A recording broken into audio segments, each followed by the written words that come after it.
میوانداری بەڕێز فیراس سدیقمان کردو بەڕێوەبەری سامانی ئاژەڵە لێرە میوانی منە بەڕێز فیراس بەخێراتیم کاتت باش زۆر سپاس بەڕێز فیراس بۆچی ئێمە هەفتە ناهەفتەیە ئەم باسیەم بابەتاگەنی کێم کێشەیە چارەسەرە بێ تاکەی بەغدا ڕێگریەکە لەم بەرهەمانەی هەرێمی کوردستان ئەم کێشەیە تاکەی ئاوا بەردەوامە بێ خۆ ئەویش نەبووە بە بابەتی موچەکە کە بەغدا هەرمانگەی پاساوێکێنێتەوە ڕاستە سپاس بۆ بەڕێستان نمونەیەکی جوانت هێنایەوە و وەکوتەنی شتێکی هاوتەری بتێنا لەگەڵ یا بابەتی موچە و پێشتریش بابەتی نەوت مەلەفی نەوت ئەمە لە بەرنامەکانی پێشتری شەباسمان کردووە بەداخەوە ینی ماوەی 5 ساڵە لەگەڵ حکوومەتی عێراقا لەسەر بابەتی و بازارکردنی بەرهەمی بە تایبەت کێڵگە پەلەوەریەکان ئێمە لە مشتومڕین لەسەرم بابەتە بەداخەوە ینی بە چەندین جار بە چەندین لیژان لێرە و لە هەرێمی کوردستان ناچوین بە سەرۆکایەتی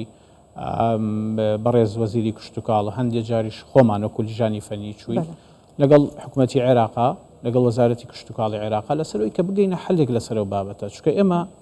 لە بەرهەمی مریشک و هێلکەوە بەرهەمی پەلەوەر بە شێوەیەکی گشتی هەمومان نزانین لە هەرێمی کوردستانە بازنەیەکی متەکاملمان هەیە لە بواری پیشەسازی پەلەوەرە چەندی جار ینی چوین بە شان چوین بە وەفد چوین کۆبنەوەمان لەگەڵا کردوون ئەوانمان بانگێشت کردو بۆ هەرێمی کوردستان بۆی بگەینە حەلێک ئێمە لە بەرهەمی پەلەوەرەوەکە ئەماژەم پێدا لە زۆربەی زۆری بەرهەمەکانی ئێمە قۆناغی خۆبژێویمان تێپەڕاندووە و لە بەرنامەکانی ترە وەکو ئیزافەیەک ئێستا دوایین ئەبدەیت لە بواری ئینتاجی هێلکەیە ئێمە پێشتر باسمان کردو حدودی 13 بۆ 14 هزارمان هەبووە ئێستا بەرهەمی هێلکە گەشتێتە حدودی 20 هزار کارتۆن لە ڕۆژێکە کەمە ڕێژەیەکی زۆرەوە ژمارەیەکی زۆرە و چەندێک زیاترە لە پێداویستی ناخۆ بەڵێ ئێمە 7000 کارتۆنمان پێویستە ڕۆژانە و ئەوەی دیکە پێویستەکە بە بازار بکرێت 13000 کارتۆنمان زیادە و لە گۆشتی شا بە هەمان شێوە مریشکی گۆشت تاوان باشترین بازار بۆ هەرێمی کوردستان خوارد و ناوەڕاستی عێراقە بۆی کە لەوێ ساغ بکرێتەوە وەکو ئاماژەم پێدا نازانم ئێمە کادری فەنین و کادری بوارەکانی خۆمانین تەخەسوسین لە بواری خۆمانە ئێمە زیاتر استفساری فەنیەکەین بەڵام وەکو هاوڵاتێکی ئەم هەرێمی کوردستانە کە مطالعی سیاسیمان هەیە و دەزانین ئاراستەی حکوومەتی عێراق و کارکردنیان بە چه ئاراستەیەکە ینی ڕێگریکردن لە گۆشتی مریشکی هەرێمی کوردستانی شەرە بەسرێتەوە بە بابەتێکی سیاسیەوە ئەمە ئەوەی کە خوێندنەوەی خۆمانە وەکو ئاماژەم پێدا هەر هاوڵاتێک لەو هەرێمی کوردستانە مطالعی سیاسی هەیە خۆ بین ئەگە جانبەکەی ئەوەش وەرگرین کە ڕاستە کادری فەنین لە حکوومەتین ئێمە ئەومان بۆ ڕوون بۆتەوە چکە هەرچیان وتووە چۆنیان داوا کردووە بە چی شێوازێک بەرەمەکانیان بۆ بنێرین و داوای هاتنی لیژانی خۆیانیان کردووە ئێمە دەرگاکارمان بۆ وڵا کردوون باش ئێستا ئەوڵێ هۆکارەکەی ئەوەیە کە ئەم پرۆژانە ئەم کێڵگانە کێڵگە پەلەوەریەکان مۆڵەتیان وەرنەگرتووە لایەن حکوومەتی بەغاوە ئەم بیانووی هەیە بەڵێ طبعاً تایبەت بەوەی کە باشە ما خۆ جانبی دەستوری و مەسائلی قانونی مۆڵەتیان نییە باشە مۆڵەتیان لە حکوومەتی هەرێمی کوردستان هەیە ینی کارکردنی ئەم پرۆژانە یاسایین تۆ لە هەرێمی کوردستان لە موسساتی حکوومەتی هەرێمی کوردستان لە وەزارەتی کشتتوکاڵ مۆڵەتیان وەرگرتووە بابەتەکە من نییە بابەتەکە ئەوەیە کە وەکو ئاماژەم پێدا ئەوەی لە پشتی شتەکانەوەی خوێنینەوە چکە هەرچی مەسائلی فەنیە جێبەجێمان کردووە و لە کاتێکە کە عێراق خۆی پێویستی بە مریشکە پێویستی بە بەرهەمی مریشکە عێراق لە بەرهەمی مریشکە توانای بەرهەمێنانی ساڵانە 300,000 تۆنی هەیە لە کاتێکە خۆی پێویستی بە 1 ملیۆن تۆنە یعنی تۆ حساب کە 700,000 تۆن عەجزی هەیە ئەم عەجزە چۆن پڕەکاتەوە لە کاتێکا تۆ بەرهەمی لە ئێران و تورکیا و سووریا وڵاتانی دیکە بێنێ بەڵێ بە قاچاق دێت داخلە بێت و بە فەرمیش نایکاتەوە بۆچی بە فەرمی نایکاتەوە بۆی بە خاوەن کێڵگە پەلەوەریەکانی خۆیان بڵێ ئەوە تا من مەنعم کردو بەڵام بە قاچاق داخلی بازارەکانە بێت و لە دەسەڵاتی بەدانیە ئێمە هەموو جارێ وتومانە ئەو ڕێگریانی لە چوونی بەرهەمەکانی هەرێمی کوردستانەکرێت بە خوار و ناوەڕاستی عێراق نیوەی ئەو ڕێگریانیان ئەو ڕێکارانە بگرنە بەرامبەر ئەو مریشک و هێلکەی قاچاغا داخلی بازارەکانیان نابێت شتێکی تری کاک فیراس یەک بابەتێکی دیکەی عێراق هەیە بیانوێکی کە ئەگە با بڵێن یاخود با بڵێن قسەیەکی هەیەڵێ ئەو مریشکەی کە لە هەرێمی کوردستانەوە دێت مریشک هەرێمی کوردستان نییە ئی تورکیا وڵاتانی دیکەی هێنە لە ئێرانەوەی هێنێ ئەمە ڕاستە بۆ ڕێگری لێ ناکە ئەو پرسیارەکە ئەمەیە ئەو مریشکە تورکی کە باسێکات یان مریشکە ئێرانی کە باسێکات بە حساب لە سنوورەکانی هەرێمی کوردستان و دانیێوا بێ باشە باشە تۆ بۆ ڕێگری لێ ناکەی ئەی چۆن نەتوانیت ئەو ڕێکارە توندانە لەسەر چوونی بەرهەمێکی مندانی خۆ هەمان ڕێکار وەکو ئاماژەم پێدا نیوەی ئەو ڕێکارە بگرە بەر ئەو مریشکە داخلی بازارەکانت نابێت ئێ باش ئەگەر هاتبێتە هەرێمی کوردستانیشەوە ئەگەر تۆ ئیسیجابەت بۆی نەبێت و تۆ بازارت بۆ خۆش نەکردوێ تۆ دەرگاکانی بۆ نەکەیتەوە تۆ بازگەکانی بۆ وەڵا نەکەی ئەم بەرهەمە چۆن تا مارکێتێک لە بەغدایان کەربەلایەن نەجەف نەوەستا ئەی بۆ خاوەن پرۆژەیەکی من دەبێت تۆ لیژنە بنێری ئەو ناوچانی دیکەوەی تا هەرێمی کوردستان بەڵێ ئەو مریشکە هەیە بەڵام ئەو بیانو نییە ئەو وازی لە مریشکە هێناوە هاتووە بەرامبەر ئەوەی کە مریشکێکی مستەورەت هەیە هاتووە بەرهەمی ناوخۆی مەنع کردووە یعنی ئەمە بابەتەکەیە یعنی تۆ ئەگە لە سنوورەکانی شەوە بێت ئەی خۆ بەسیت بۆ بە هەمان ئەو بازگانە ڕۆکە بەرهەمی ناوخۆ کە بە ڕێکار منعت کردووە بڕات طبعا لە ئێستا ناتوانین بڵین منعێکی مطلقا لەبەر ئەو پرۆژان ئێمە بە من ئێزانین لەبەرچی ئێمە بەوەیە زانی کە ئەمە ڕێکارەوە ئەمە بربەستە لەبەر ئەوەی پرۆژەیە کە مۆڵەتی لە هەرێمی کوردستان هەبوو پێویست ناکات تۆ دووبارە لیژنە بنێریتەوە بێتاقاتی ئینتاجی لێداتەوە خۆ ئەگە بێتە سەرەوە زۆر بەرهەمیشەیە لە خواردن هاوڕاستی عێراقەوە دێتە هەرێمی کوردستان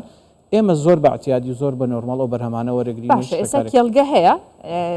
یعنی لە هەرێمی کوردستانە کێڵگەی پەلەوەری کە ناوی تۆمار کردوێت لە بەقای هیچ کێشێکی نەبێت ڕێگری لێ کرێ یان ئەو بەبێ کێشە بەرهەمەکانی من ویستم باسیەوە بکەم جگە لە مریشکی زیندوو ئەوانی ترەوەی تۆمار کرابێت ڕێگری لێ ناکرێت هەتاو کاتی پێویستیان پێێتی لە بازارەکانی خۆیانە ئێمە بۆی شتەکان کۆکینەوە سەر یەکتر ئەسبابی مەنع یەکێکیان ئەوەیە حقەتەوەی کە ئیطلاعی خۆمانە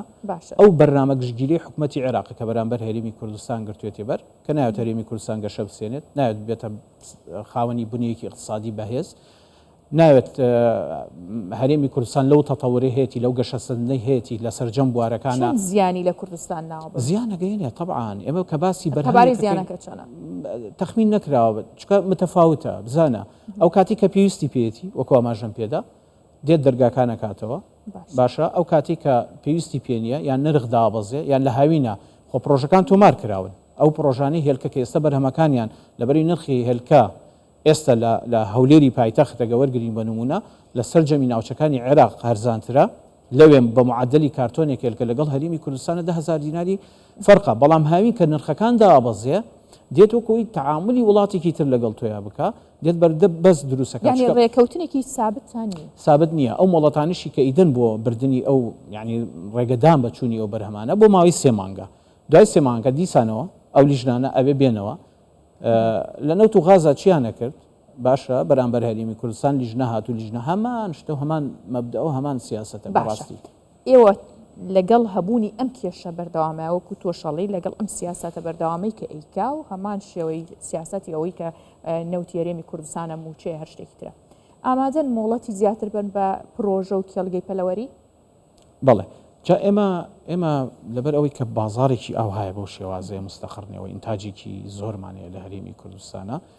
چیمان کردووە بۆی کە حەلێکی ئانیوە حەلی مستەقبەلیش دانین بۆ ئەم بابەتە ناکرێ بۆ شێوازە خۆ جیاتەکە هەرێمی کوردستان نییە ئێمە بەرهەمێنانمان کردووە حدودی 2 ملیۆن ئاوارە لە هەرێمی کوردستان بووە ئێمە پرۆژەمان دامەزراندووە خەستەخانەمان کردووە جادەوبان شەریکی ئێمە بوون ناکرێ ئەمڕۆ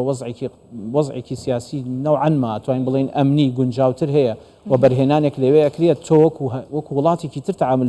لەگەڵ هەرێمی کوردستانە کەی بێ بەرهەمەکەی منعکەی بۆ ئەوەی کە گەشە بە پرۆژەکانی خۆت بدەیت چکە بە نەتیجە هەرێمی کوردستان بەشێکە لە عێراق ناکرێتەوە وڵاتێکی تر تەعامل لەگەڵ هەرێمی کوردستانە بکەیت طبعا بۆ بابەتی دیکە یعنی ئەوەشمان مۆڵەتمان ڕاگرت حقات بۆی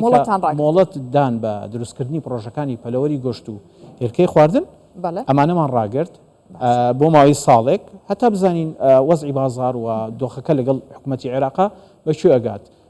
لەلایەکی تریشەوە هەوڵەکانمان بەردەوامە بۆی بتوانین کە بە شێوازێکی دیکە بە بازارکردنی بەرهەمی کێڵگە پەلەوەریەکان ڕێخینەوە لە ناوخۆی هەرێمی کوردستان چەند کۆبوونەوەی کەمان ئەنجام داوە لەگەڵ کۆمەڵەکانی پەلەوەر و لەگەڵ بەڕێوەبەرایەتیە معنیەکانی ناوەزارەتی کشتتوکاڵ بۆی بتوانین ئەم کەرتە ڕێخینەوە و بڕی بەرهەمێنان بە شێوازێک بکە بەپی خواستی بازارەکانی خۆمان بێ و بەپی ئەوە بێت کە دۆخی بە بازارکردن لەگەڵ حکوومەتی عێراقا بەو شێوازە ینی بەپی ئەو بەرنامەی خۆمان داڕێژین وڵا حەزەکەم ئاماژە بە شتێک بدەم ئێستا و بەرهەمانە ئەچن بەڵام بۆ ڕێکارانی کە باسم کرد بەڵام ڕێکارێکی جێگیر نییە بەڵام ئەوەی کە لە ئێستا قەدەغە کراوە بە تەواوەتی ڕێگری لێ ئەکرێت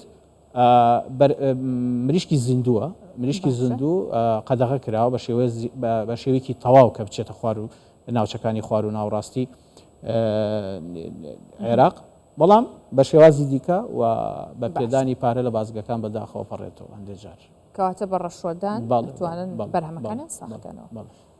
باشە بەڕێز فراس بە دەرفەت هێزانێک پرسیاییتر لێ بکەم کە ئەویش سەبارەت بە نرخی مریشکە لە ناو بازاڕەکانی ناوخۆ جێگیر نییە بۆ ینی تێچووی بەرهەمێنانی مریشکێ بە یاخود پەروەردەکردن و تا ئەکاتە ناو بازاڕەوە کیلۆیەک مریشک ئەبێت چەند بێت؟ بەڵێ ینی چەندی تی ئەچێ و بێ لە بازار بدرێ بە چەند؟ ئەگە ئێمە تەوان ماسمی و تەغەیرمانەیە زستان فەرقەکە و هاوین و فەسڵەکانی تریش بەڵام بە معدلی تێچووی مریشک لەسەر خاوەن جێڵگە پەلەوەریەکان لە هەریمی کوردستانە 2150 دینار لەسەر خاوەن جێڵگە پەلەوەریەکان ئەکەوێت وەکو تێچووی بەرهەمێنان 2150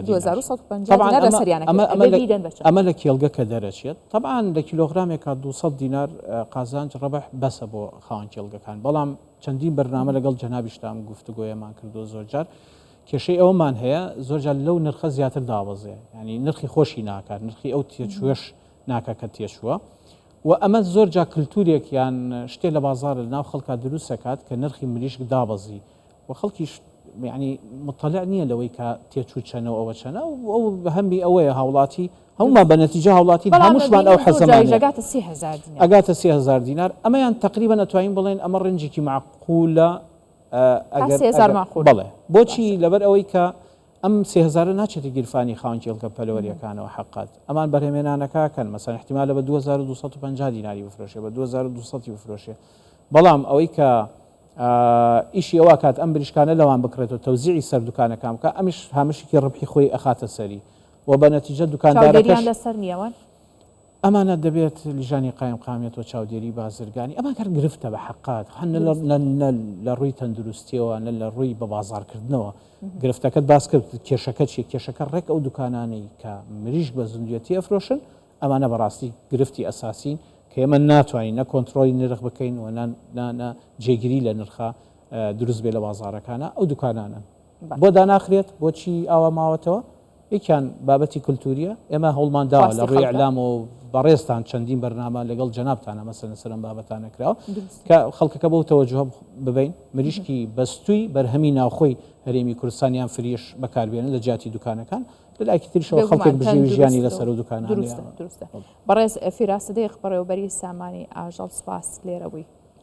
بەخێر هاتن.